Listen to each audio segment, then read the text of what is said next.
안녕하세요, 모블모블의 모블리입니다. 요즘에 유튜브 촬영용으로 미러리스 카메라를 많이 사용하시죠.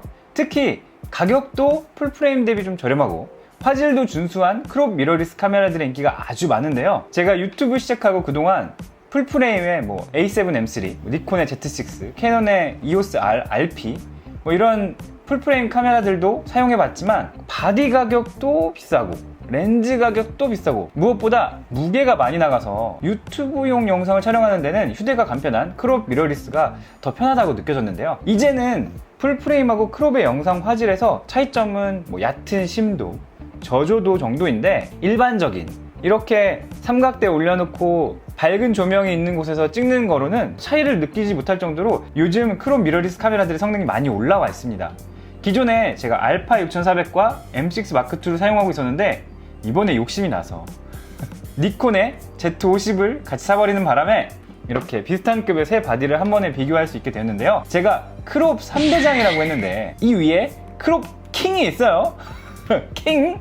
XT4라고 4K 60프레임 10비트 촬영에 인바디 이미지 스테빌라이저 있고 배터리도 크고 수율 액정까지 달려있는 대단히 대단한 카메라가 있는데 근데 이건 가격이 풀프레임급이라서 비교하기가 좀 힘듭니다.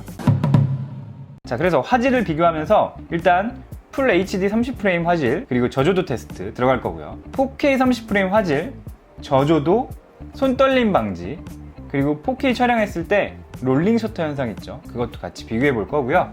세팅은 세 바디 모두 각 브랜드의 기본 킨 렌즈를 장착하고 있어요.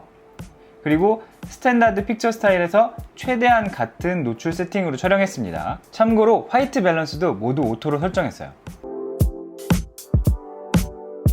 먼저 풀 HD 화질 비교인데요. 앞에 보이는 글씨를 확대해서 보시면 각 바디의 풀 HD 해상도를 좀 보실 수 있을 것 같아요. 확대해보면 M6 마크2가 글씨가 가장 똑바로 적혀 있는 걸 알 수 있죠. 그리고 Z50이 그 다음 좀 진하고 알파 6400이 가장 흐릿흐릿한 걸 알 수 있습니다. Z50은 디지털 샤프니스가 들어가 있어서 그 부분 때문에 좀 글씨가 뭉개져 보이는 현상이 좀 있어요. 저조도 테스트인데요. ISO 1600에서는 세 바디 다 ISO 500하고 그렇게 큰 차이가 없이 잘 사용할 수 있습니다. 방금 전에 보신 것과 같이 Z50은 디지털 샤프니스가 좀 보이고요. 알파 6400은 나뭇잎의 모양이 잘 안 보일 정도로 약간 흐릿한 모습을 볼 수 있어요. 이번엔 ISO 3200인데요. M6 마크2에서 노이즈가 좀 보이기 시작하고요. Z50도 노이즈가 살짝 보이는데 알파 6400은 노이즈 억제력이 상당히 뛰어나네요. ISO 6400에서는 세 카메라 다 노이즈가 좀 끼는데요. M6 마크2는 이제 이걸 쓸 수 있을까 말까의 기로에 서 있는 것 같고 Z50하고 알파 6400은 좀 잘 버텨주는데 알파 6400의 노이즈 억제력이 상당히 좋아 보입니다. ISO 12800은 세 카메라 다 이건 쓰기가 좀 힘들 정도의 화질을 보여주는데요. 알파 6400도 노이즈 억제력은 좋은데 디테일이 많이 뭉개져서 역시 쓰기가 좀 힘들어 보입니다.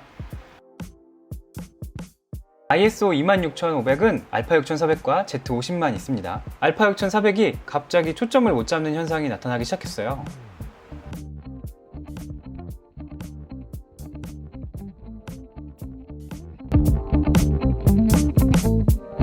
(4K 30프레임에서는) 알파 6400이 엄청 샤프합니다. 센스의 모든 화소를 사용해서 6K 이미지를 오버 샘플링해서 4K로 만들기 때문인데요. 똑같은 방식의 Z50과 비교해도 약간 더 샤프한 걸 확인할 수 있습니다. Z50은 풀 HD와 비슷하게 물체의 가장저리를 선명하게 만드는 디지털 샤프니스 효과가 들어가 있어요. M6 마크2는 5번 샘플링이 아니라 픽셀 비닝 방식의 4K라서 다른 두 카메라와 차이나게 좀 소프트하죠. ISO 1600은 세 카메라 다 무리 없이 사용할 수 있는 화질이고요.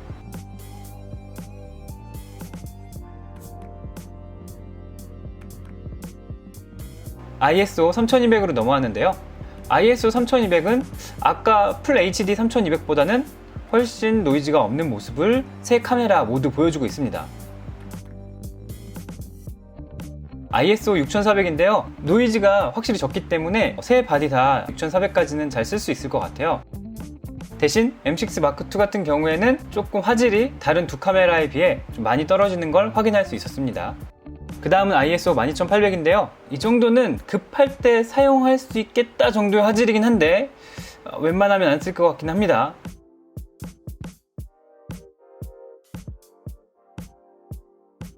ISO 25600은 아무래도 사용하기 좀 힘들 것 같습니다. 방금 전에 알파 6400에서 봤던 초점 떨림 현상이 또 발생하네요.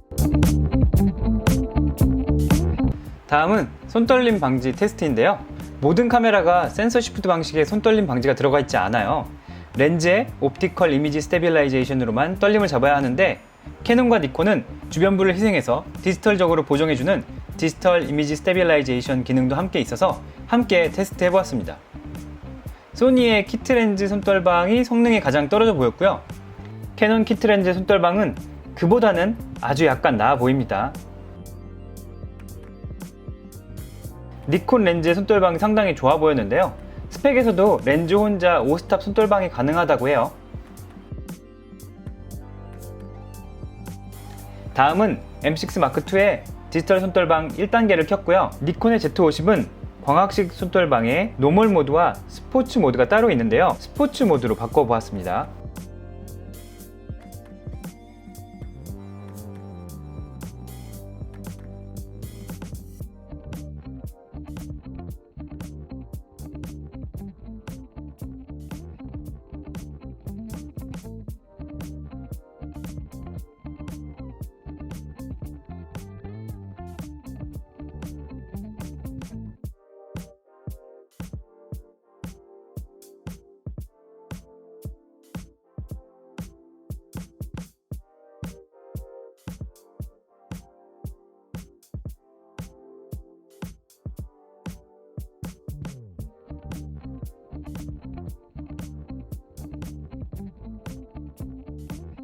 이번에는 M6 Mark2의 디지털 손떨방을 인핸스드 모드로 올렸고요. Z50은 광학식 손떨방 스포츠 모드와 디지털 손떨방을 함께 적용했습니다.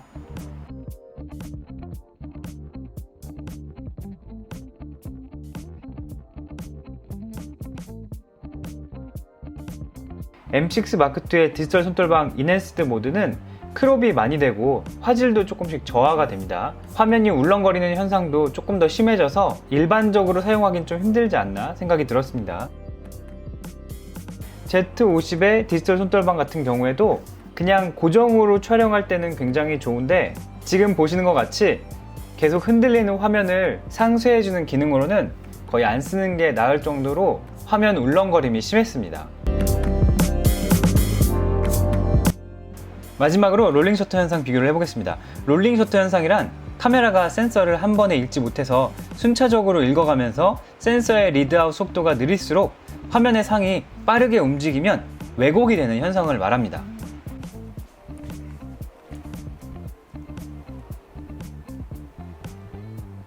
화면을 잠깐 멈추면 책장의 기둥이 더 기울어지거나 덜 기울어진 모습을 볼 수 있어요.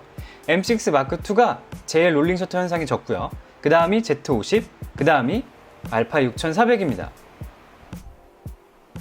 이걸 하나씩 살펴보면 M6 Mark2는 거의 롤링 셔터가 없는 걸 확인할 수 있죠. 그 다음 Z50도 그렇게 엄청나게 심하진 않지만 조금씩 기울어지는 걸 볼 수 있습니다. 알파 6400은 이미 알려졌듯이 롤링 셔터 현상이 심한 편이라서 카메라를 급하게 움직이는 데는 적합하지 않습니다. 자, 지금까지 화질 비교해봤는데요. 알파 6400 같은 경우에는 극강의 4K 화질, 정말 샤프하죠. 그리고 픽처 프로파일이 내장되어 있기 때문에 HLG3나 Slog2 이런 거 잘 쓰시는 분들은 알파 6400의 최대한의 성능을 끌어내실 수 있다. 그리고 무제한 녹화가 가능하죠. 녹화하면서 충전도 가능하기 때문에 실제로 말 그대로 진짜 무제한으로 녹화가 가능해요. 4K 30프레임 촬영하면서 발열로 인한 이슈 같은 것도 저는 느껴보지 못했고요. 그런 부분들이 장점이고, 대신에 풀 HD 이거는 없다 생각하고 쓰시면 될 것 같고요. 그리고 손떨방도 없다 생각하고 쓰시면 될 것 같습니다. 그래서 브이로깅 하는 분들 또는 핸드헬드로 촬영이 많은 분들한테는 그렇게 크게 추천드리지 못할 것 같고요. 대신에 저처럼 삼각대 위에 올려놓고 스튜디오에서 무제한으로 촬영한다, 이런 것들, 강의 녹화 이런 것들 하시는 분들한테는 굉장히 추천드릴 수 있는 바디라고 볼 수 있습니다. M6 마크2 같은 경우에는 반대로 은근히 손떨방 기능이 괜찮죠. 그리고 풀 HD 60프레임 화질도 나쁘지 않아서 오히려 브이로그 하는데 상당히 좋은 바디라고 생각되고요. 그리고 브이로깅용 광각 줌 렌즈의 가격이 굉장히 저렴합니다. 알파 6400은 한 90만원 정도 하죠. 그런데 M6 마크2 같은 경우에는 3, 40만원 정도 가격이면 구입할 수 있어요. 그래서 브이로깅 하시는 분들은 이게 낫지 않는가 이런 생각이 들었고요. 대신에 4K 화면이 좀 소프트하다는 게 좀 단점이에요. 그런데 인물 촬영할 때는 크게 문제점을 느끼지 못했고요.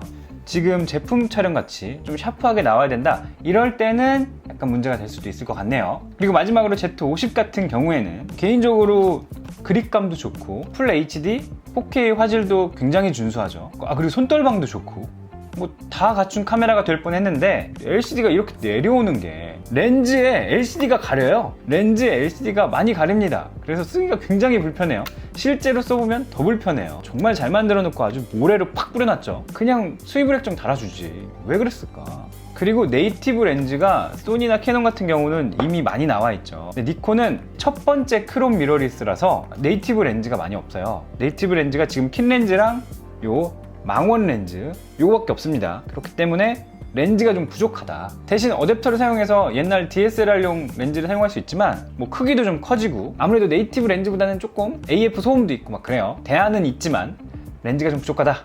그런 부분들이 단점이 될 것 같습니다. 자, 그래서 영상은 여기까지고요. 다음번에는 이 하나하나 바디들의 개인적인 경험담을 영상으로 남겨보는 것도 좋을 것 같은데요. 네, 다음 영상도 기대해 주시고요. 영상이 도움이 되셨다면 좋아요 같이 눌러주시고 더 좋은 영상으로 다시 돌아오도록 하겠습니다. 끝!